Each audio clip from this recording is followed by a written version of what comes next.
एक लड़की के सिर में कील लग गई थी कि जब उसके दिमाग से खून बह रहा था तभी एक सांप ने उसके दिल की धड़कन सूंघी और उसके पास रेंग आया। क्योंकि सांप के शरीर का तापमान लगभग 0 होता है, उसकी ठंडक से लड़की को होश आ गया। और इससे भी ज्यादा चौंकाने वाली बात यह थी कि वह बोल भी सकती थी। यह सुनकर सांप पूरी तरह घबरा गया।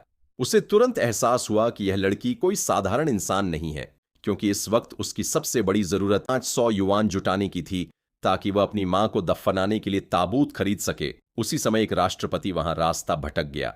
उसकी नजर सामने खड़ी उस लड़की पर पड़ी। राष्ट्रपति गाड़ी से उतरा और बाहर निकलने का रास्ता पूछा। तभी उसके पास खड़े सांप ने लड़की से कहा, सामने वाले चौराहे से गली में मुड़ जाना। क्योंकि सांप की भाषा सिर्फ लड़की समझ सकती थी, उसने वही रास्ता राष्ट्रपति को बता दिया। आभार जताने के लिए उसने वहीं लड़की की मां के ताबूत के पैसे दे दिए कि लड़की को गोद लेकर अपनी बेटी की तरह घर ले जाएगा। लेकिन राष्ट्रपति के परिवार वालों को लड़की का रूप पसंद नहीं आया, इसलिए उन्होंने लड़की को उसके पुराने घर वापस भेज दिया और उसे हवेली में रहने नहीं दिया। जब वे जाने ही वाले थे, एक बिल्ली ने लड़की से कहा कि दरवाजे के बाहर एक हत्यारा छिपा है।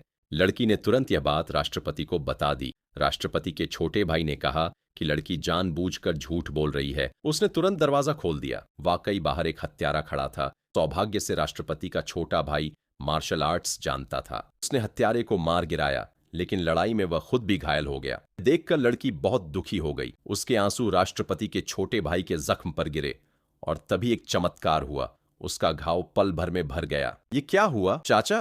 क्या आप ठीक हैं? क्या मैं सच में कोई तावीज उठा लाई हूं? ये तो कमाल है डिप्टी कैप्टन, आपने तो आराम करते करते एक बड़ी मछली पकड़ ली। अगर दूसरी टीम को पता चल गया तो उनके चेहरे हरे पड़ जाएंगे। आधे साल से इसके पीछे लगे थे, आखिरकार कुछ सुराग मिले ही थे। लेकिन आज उनकी व्यक्तिगत और सामूहिक इज्जत दोनों चली गई। तो क्या हुआ? अगर मैं न होता तो जोजे की कमजोरी ढूंढकर तुम्हें फायदा कैसे मिलता? तुम लोग बस श्रेय लेने में माहिर हो। जब मुझे खबर मिली तो मैं बहुत खुश था, लेकिन मुझे उम्मीद नहीं थी कि कमबख्त, मुझे तो समझ ही नहीं आया कि तुम लोगों को कौन सा सुराग मिला। आज जोजे पकड़ा गया तो सिर्फ याओ याओ की वजह से। याओ याओ, तू फिर से चोरी कर रहा है? जबान संभाल कर। क्या अपराधी पकड़ नहीं पाते और गुस्सा एक बच्चे पर निकालते हो? तुम ले जाओ, इसे वापस ले जाओ। ठीक है,